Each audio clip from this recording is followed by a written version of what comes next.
Ikhtiar yang tanpa menuhankan ikhtiar itu sendiri. Jadi kawan-kawan, sering tanpa kita sadari bahwa seringkali kita menuhankan ikhtiar kita. Contohnya seperti apa mas? Contohnya gini misalnya, kita punya anak nih. Anak kita misalnya nih soleh, pinter gitu kan. Pokoknya baik banget lah gitu. Ada teman kita atau tetangga kita yang ngomong gini, seneng ya mas punya anak yang pinter, soleh dan lain sebagainya.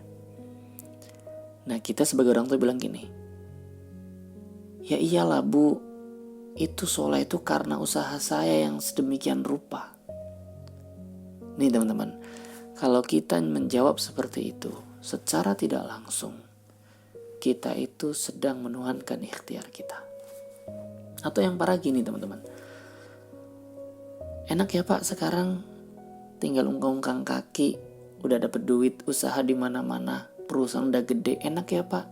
Nah yang parah kita jawabnya gini, ya iyalah, itu semua karena hasil jerih payah saya bertahun-tahun, sehingga sekarang jadi kayak gitu, itu semua karena usaha saya.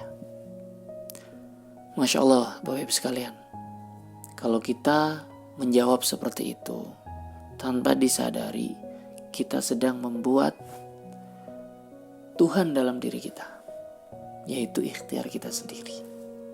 Itulah ikhtiar yang tanpa sadari kita malah menuhankan ikhtiar itu sendiri. Terus gimana mas? Maka teman-teman, berikhtiarlah tanpa harus menuhankan ikhtiar itu sendiri. Contohnya gimana mas?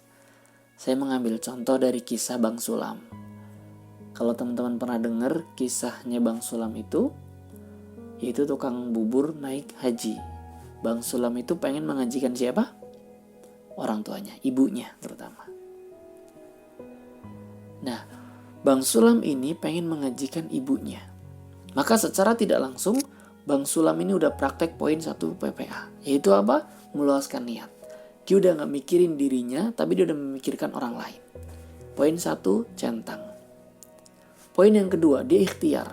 Dia lakukan ikhtiar dia lakukan usaha dia. Yaitu apa? Jualan bubur. Dia berikhtiar dengan cara jualan bubur. Kepengen mengajikan orang tuanya dengan berikhtiar jualan bubur. Terus dia lakukan. Untung seberapa sih bu pak jualan bubur itu? Nah Bang Sulam ini menabung di situ. 1.000, 2.000, 1.000, 2.000 terus begitu. Nah, suatu ketika temennya nyeletuk. Kurang lebih begini. Lam, kapan ibumu mau naik haji? Kamu nabungnya 1.000 kayak gini. Jawaban Bang Sulam gimana?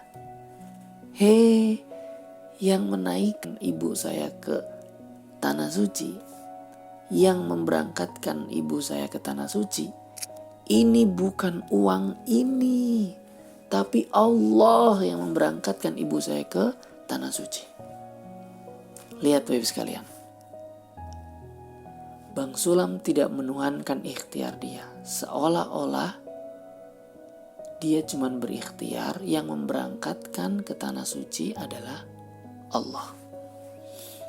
Maka yang saya garis bawahi di sini adalah tugas kita hanyalah berikhtiar, hasilnya kita serahkan ke Allah. Tugas kita hanyalah berjuang, hasilnya kita serahkan ke Allah. Jadi Bapak Ibu, ranah kita bukan di hasil.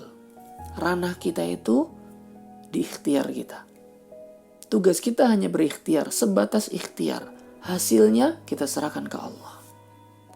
Hasil itu haknya Allah. Tugas kita hanya sebatas berjuang. Jadi apapun nanti hasilnya, itu Allah yang menentukan, bukan kita yang menentukan. Maka kawan-kawan, jangan sekali-kali mendikte Allah dengan ikhtiar kita. Tugas kita hanyalah berikhtiar, serahkan hasilnya kepada Allah. Ini kan semua. Maka disinilah ikhtiar yang tanpa menuhankan ikhtiar itu sendiri. Tetap berjuang, tapi tidak menaruh harapan hasil itu di ikhtiar kita.